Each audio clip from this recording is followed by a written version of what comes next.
नमस्कार दोस्तों, स्वागत है आपका हमारे चैनल स्मिता की आवाज में। हमारी आज की कहानी है वीरान जिंदगी। पिछले 2 दिनों से 56 वर्षीय जयंती अस्पताल के बेड पर पड़ी हुई है। ननद कोमल डॉक्टर से पूछती है, डॉक्टर साहब, मेरी भाभी ठीक तो हो जाएंगी ना? डॉक्टर कहते हैं, देखिए, आपकी भाभी की समस्या दरअसल मानसिक है। उनके मन पर पड़े दुख और सदमों का असर अब उनके शरीर पर भी पड़ रहा है। उनके शरीर में कोई बीमारी नहीं है। कोमल कहती है, हाँ डॉक्टर साहब, मेरी भाभी ने अपनी जिंदगी में इतने दुख और तकलीफें सही हैं कि उनका मन और हिम्मत पूरी तरह टूट गया है। डॉक्टर फिर कोमल से कहते हैं, जानती हैं आपकी भाभी ठीक क्यों नहीं हो रही हैं? क्योंकि वो खुद ही ठीक नहीं होना चाहती। ऐसा लगता है जैसे वो ये जिंदगी जीना ही नहीं चाहती। इसलिए दवाइयों का उनके शरीर पर कोई असर नहीं हो रहा है। कोमल फिर कहती है, तो अब क्या करें डॉक्टर साहब? डॉक्टर जवाब देते हैं, देखिए, उन्हें अस्पताल में रखने का कोई फायदा नहीं है। आप उन्हें घर ले जाइए। मैं कुछ दवाइयाँ लिखकर देता हूँ, उन्हें समय पर दवाइयाँ देते रहिएगा। पर एक और बात मैं कह देता हूँ, अगर आपकी भाभी में जीने की तमन्ना पैदा नहीं होगी, वो खुद स्वस्थ नहीं होना चाहेंगी, तो मैं क्या, दुनिया का कोई भी डॉक्टर उन्हें ठीक नहीं कर सकता। पति अशोक, बेटी नेहा और बेटा कुणाल के साथ जयंती का एक हंसता खेलता परिवार था। पति अशोक सरकारी नौकरी में थे, बेटा कुणाल एक डेंटिस्ट था और बेटी नेहा एक प्राइवेट स्कूल में टीचर थी। परिवार में किसी भी तरह की कोई समस्या नहीं थी। पति पत्नी के बीच अच्छे संबंध थे। बेटा बेटी अपने माँ बाप को बहुत मानते थे और उनका सम्मान करते थे। 23 साल की नेहा के लिए एक अच्छे घर से रिश्ता आया था। नेहा को देखते ही लड़के वाले उसे पसंद कर लेते हैं। नेहा थी ही इतनी खूबसूरत और गुणी, जिसे कोई भी अपने घर की बहू बनाना चाहेगा।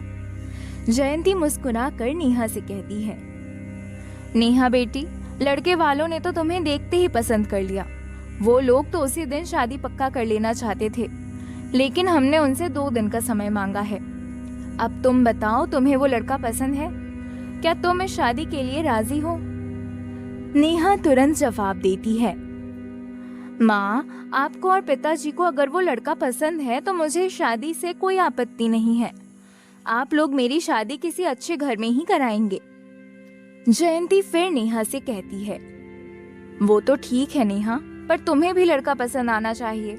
ऐसा नहीं होना चाहिए कि तुम सिर्फ हमारी बात रखने के लिए शादी के लिए तैयार हो जाओ। नेहा फिर शर्माती हुई कहती है, मुझे वो लड़का पसंद है माँ। नेहा की शादी की तारीख तय हो जाती है। जोर शोर से शादी की तैयारियां चल रही थी। पिता अशोक जयंती से कहते हैं, जयंती, नेहा के लिए हमने जो गहने बनवाए थे, कहीं उनका डिजाइन पुराना तो नहीं हो गया? जयंती हंसते हुए कहती है, क्या बात कर रहे हैं आप? 1 साल पहले ही तो ये सारे गहने बनवाए थे। क्या 1 साल में गहनों का डिजाइन पुराना हो जाता है? अशोक कहते हैं, हमारी एक ही बेटी है ना जयंती, इसलिए हम उसकी शादी में किसी भी तरह की कोई कसर नहीं छोड़ना चाहते। जयंती जवाब देती है, अपनी हैसियत के मुताबिक बेटी की शादी में हम जितना कर सकते हैं वो सब कुछ कर ही रहे हैं। नेहा की मंगनी हो जाती है। इसके बाद एक एक करके बाकी रस्में भी होने लगती हैं। फिर आती है संगीत समारोह की शाम। संगीत समारोह में गाना बजाना चल रहा था। हॉल को अनोखे तरीके से सजाया गया था। रंग बिरंगी लाइटों से पूरा हॉल जगमगा रहा था। नेहा मुस्कुराते हुए अपनी संगीत की रस्म एंजॉय कर रही थी। अचानक उसका सर चकराने लगता है और वो नीचे गिर जाती है। क्या हुआ इसे? क्या हुआ इसे? वहां मौजूद लोग कहने लगते हैं। नेहा को तुरंत अस्पताल ले जाया जाता है। फिर उसे इमरजेंसी रूम में ले जाया जाता है।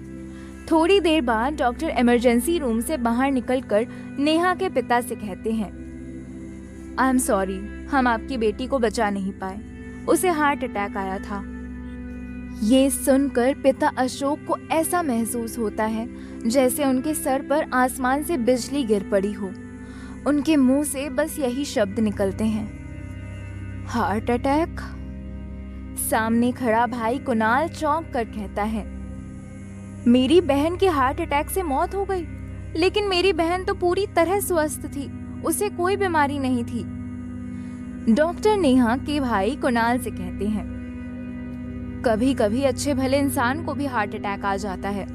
ये भी हो सकता है कि आपकी बहन के हार्ट में कोई प्रॉब्लम हो जिसके बारे में उसने आप लोगों को कभी बताया ना हो। नेहा की माँ को जब बेटी की मौत की खबर मिलती है तो उसे इतना सदमा लगता है कि वो बेहोश हो जाती हैं। घर का खुशियों से भरा शादी का माहौल पल भर में मातम में बदल जाता है।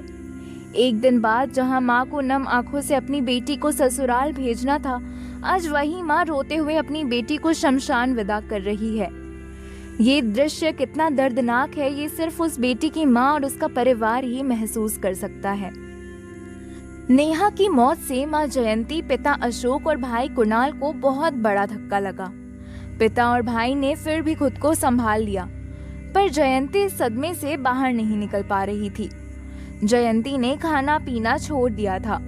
पड़ोसन मालती जयंती को समझाते हुए कहती है, जयंती बहन, खुद को संभालो, शायद भगवान की यही मर्जी थी।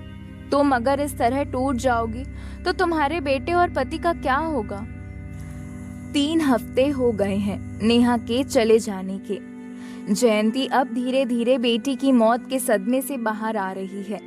पति अशोक जयंती से कहते हैं, जयंती, हम अपनी बेटी को कभी भुला नहीं पाएंगे, लेकिन हमारा एक बेटा भी है, हमें अब उसे देखकर जीना होगा।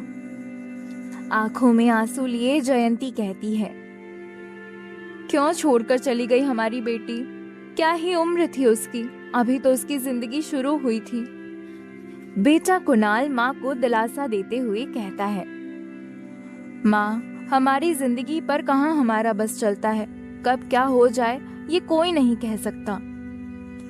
देखते ही देखते 1 साल बीत जाता है। एक दिन अशोक जयंती से कहते हैं, जयंती, हमें अब कुणाल की शादी कर देनी चाहिए। हमारा बेटा 27 साल का हो चुका है। शादी की बात सुनकर जयंती की आंखों में आंसू आ जाते हैं। उसे बेटी की शादी की संगीत समारोह की वो शाम याद आ जाती है।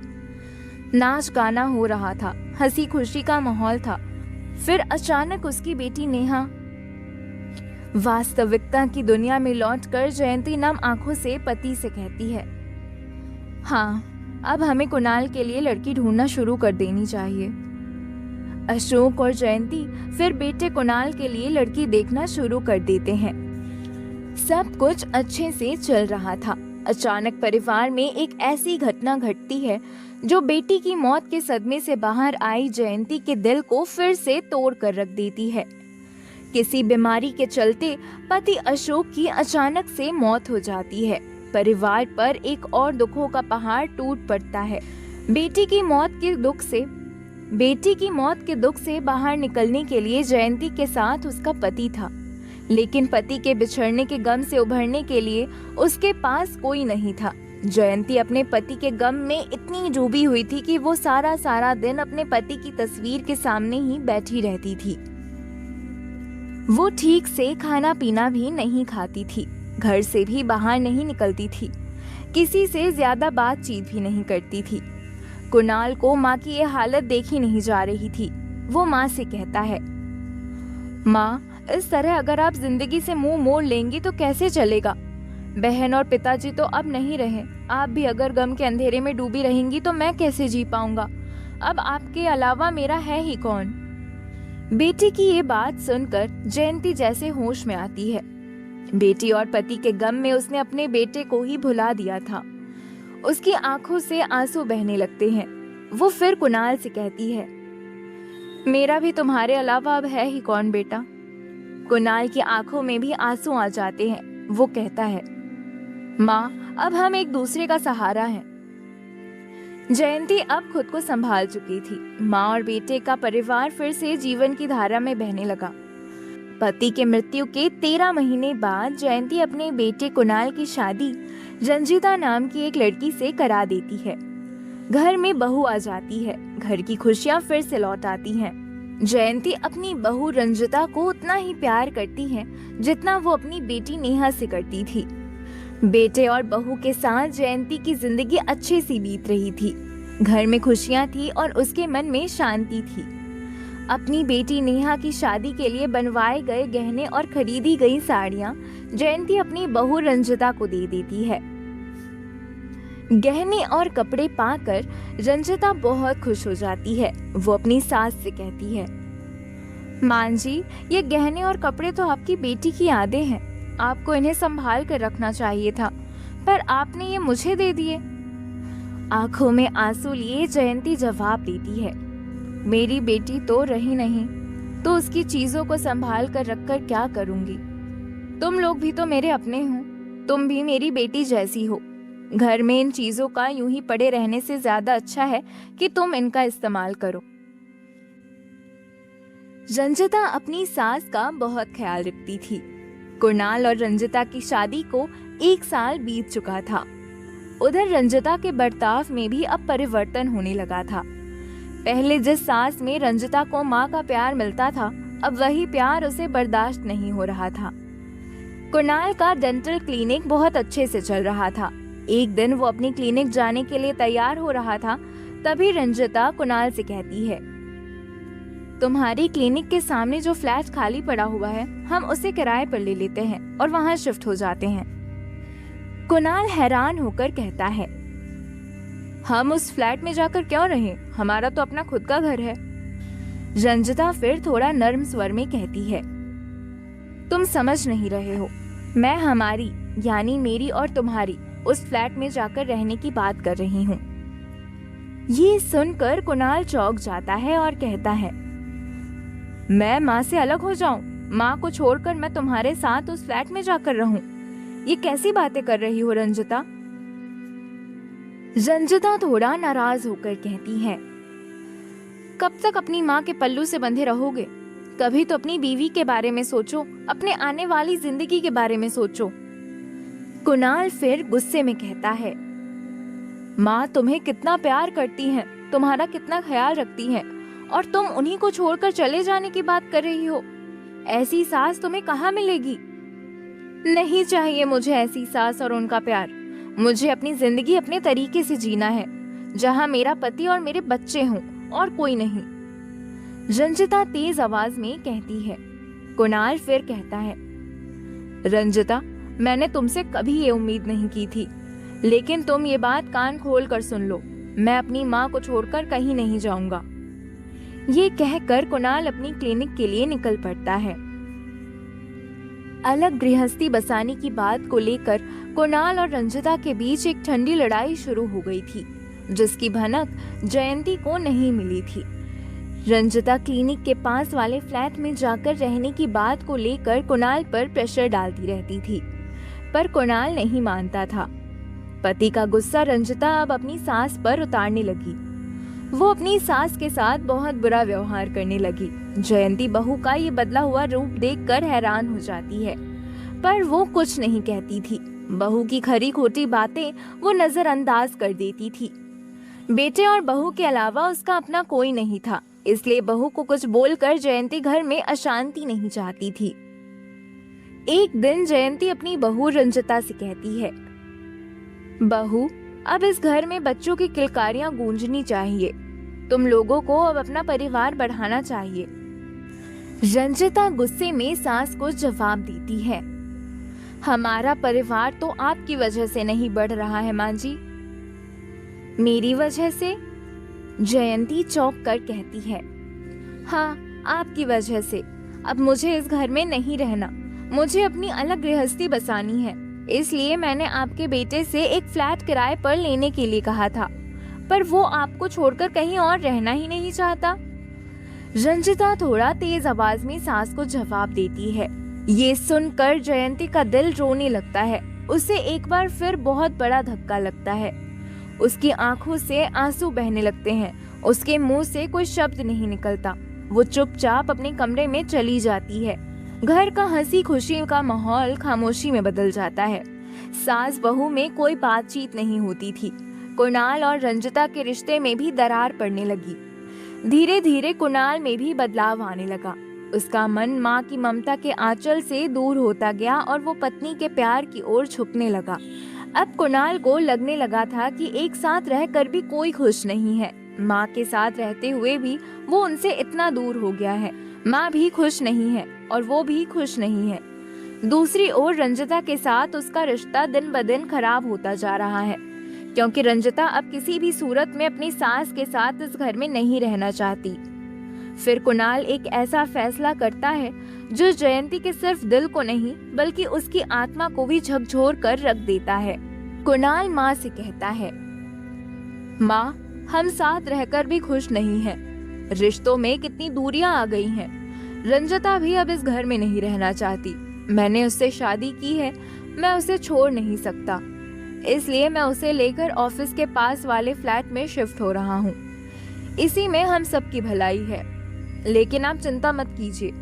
दिन रात आपकी देखभाल करने और आपके साथ रहने के लिए मैं एक औरत का इंतजाम कर दूंगा और मैं भी रोज आकर आपका हाल चाल पूछ लिया करूंगा। कुणाल की बातें जयंती को कोर्ट के किसी जज के फैसले की तरह लगती हैं। उसके मुंह से एक भी शब्द नहीं निकलता, बस उसकी आंखों से आंसू बहने लगते हैं। उसका दिल जैसे पत्थर हो चुका था। वो चुपचाप बिना कुछ कहे अपने कमरे में चली जाती है। अगले दिन जयंती अपने बेटे से कहती है, बेटा, हमने हमेशा अपने बच्चों की खुशी ही चाही है। अगर तुम्हारी खुशियां इस घर में मेरे साथ रहने में नहीं है तो तुम चले जाओ जहां तुम्हारा मन करे। मैं तुम्हारी खुशियों के रास्ते में कभी बाधा नहीं बनूंगी। अपनी बेटी के बिना अपने पति के बिना अगर मैं जी सकती हूँ तो तुम्हारे बिना भी रह लूंगी। तुम लोग कल ही ये घर छोड़कर चले जाओ, क्योंकि घर का ये जहरीला माहौल अब मुझसे बर्दाश्त नहीं हो रहा। अगले दिन कुणाल अपनी पत्नी रंजिता को लेकर ऑफिस के पास वाले फ्लैट में शिफ्ट हो जाता है। जयंती ने अपने बेटे से तो कह दिया था कि वो उसके बिना जी लेगी, लेकिन बेटे के घर छोड़ते ही उसे ऐसा लगा जैसे उसकी आत्मा उसके शरीर से बाहर निकल गई हो। बेटी और पति का जाना ईश्वर की मर्जी समझकर जयंती ने स्वीकार कर लिया था, लेकिन बेटे का उसे छोड़कर जाना ईश्वर की नहीं बल्कि बेटे की अपनी मर्जी थी। इसलिए जयंती ये बर्दाश्त नहीं कर पा रही थी। 1 महीना हो गया था कुणाल को अपनी पत्नी के साथ माँ से अलग हुए। माँ के घर के काम काज के लिए उसने एक औरत को तो रख दिया था, लेकिन वो खुद एक बार भी माँ से मिलने नहीं आया। जयंती पूरी तरह तन्हा हो चुकी थी। अकेलापन और बेटे की उपेक्षा ने उसे और भी कमजोर बना दिया था। जिंदगी और रिश्तों से उसका भरोसा ही टूट गया था। उसमें जीने की इच्छा ही खत्म हो गई थी। वो ठीक से खाना पीना भी नहीं करती थी, जिसकी वजह से वो बीमार पड़ने लगी। जयंती की हालत इतनी खराब हो गई थी कि उसकी ननद कोमल को आखिरकार जयंती को अस्पताल में भर्ती कराना पड़ा। ननद कोमल जयंती को अस्पताल से घर लेकर आती है। जयंती अब पहले से थोड़ा बेहतर है। कोमल जयंती से कहती है, भाभी, मानती हूँ कि आपके साथ बहुत बुरा हुआ है। आपके पति और आपकी बेटी आपको छोड़कर चले गए। बेटे ने भी आपसे मुंह मोड़ लिया, लेकिन इससे आप जीना तो नहीं छोड़ सकती। जयंती दुखी स्वर में कोमल से कहती है, किसके लिए जीऊं कोमल? कोई भी तो नहीं है मेरा। कोमल जवाब देती है, भाभी, आपको अपने लिए जीना होगा। आपने जिंदगी भर सिर्फ दूसरों से प्यार किया, पर अब आपको खुद से प्यार करना होगा। कोमल फिर कहती है, भाभी, इस संसार में हम सबको एक दिन जाना है। यहाँ कोई भी अमर नहीं है, लेकिन भगवान की दी हुई इस खूबसूरत जिंदगी को हम जीते जी नहीं मार सकते। लेकिन आप बिल्कुल यही कर रही हैं, जो बहुत गलत है। आप खुद के साथ अन्याय कर रही हैं। कोमल की बातों का जयंती के मन पर गहरा असर पड़ता है। वो फिर कहती है, तुम ठीक कह रही हो कोमल। जीवन में चाहे कितने ही दुख दर्द क्यों ना हो, हमारे अपने हमें छोड़ कर क्यों ना चले जाएं, हमें अपनी जिंदगी तो फिर भी जीनी ही होगी, वरना ईश्वर की दी हुई इस अनमोल जिंदगी का अपमान होगा। इसके बाद जयंती की हालत धीरे धीरे सुधरने लगती है और कुछ ही दिनों में वो पूरी तरह स्वस्थ हो जाती हैं। फिर वो नए उत्साह और आत्मविश्वास के साथ अपनी जिंदगी की एक नई शुरुआत करती हैं। दोस्तों, हर किसी की जिंदगी में दुख दर्द होते हैं। कुछ लोगों के जीवन में दुख दर्द कुछ ज्यादा ही होते हैं, जिनसे लड़ना मुश्किल हो जाता है। कुछ घाव ऐसे होते हैं जो कभी नहीं भरते, लेकिन फिर भी जिंदगी की गाड़ी कभी नहीं रुकती। जिंदगी चलती रहती है और हमें भी चलना पड़ता है। जीवन में चाहे कितने ही दुख तकलीफें क्यों न हो, सब कुछ मन में दबाकर हमें हंसते हुए जिंदगी के इस सफर को पूरा करना होता है। अगर ये कहानी आपके दिल को छू गई हो तो वीडियो को लाइक और शेयर जरूर कीजिएगा। आगे भी ऐसे ही दिल छू लेने वाली कहानियां सुनने के लिए हमारे चैनल को सब्सक्राइब करें। आप भारत के किस हिस्से से हमारी वीडियो देख रहे हैं, ये भी कमेंट बॉक्स में जरूर बताइएगा, ताकि हमें पता चल सके कि हमारी वीडियो कहां कहां तक पहुंच रही है। तो मिलते हैं अगले वीडियो में एक और नई कहानी के साथ। धन्यवाद।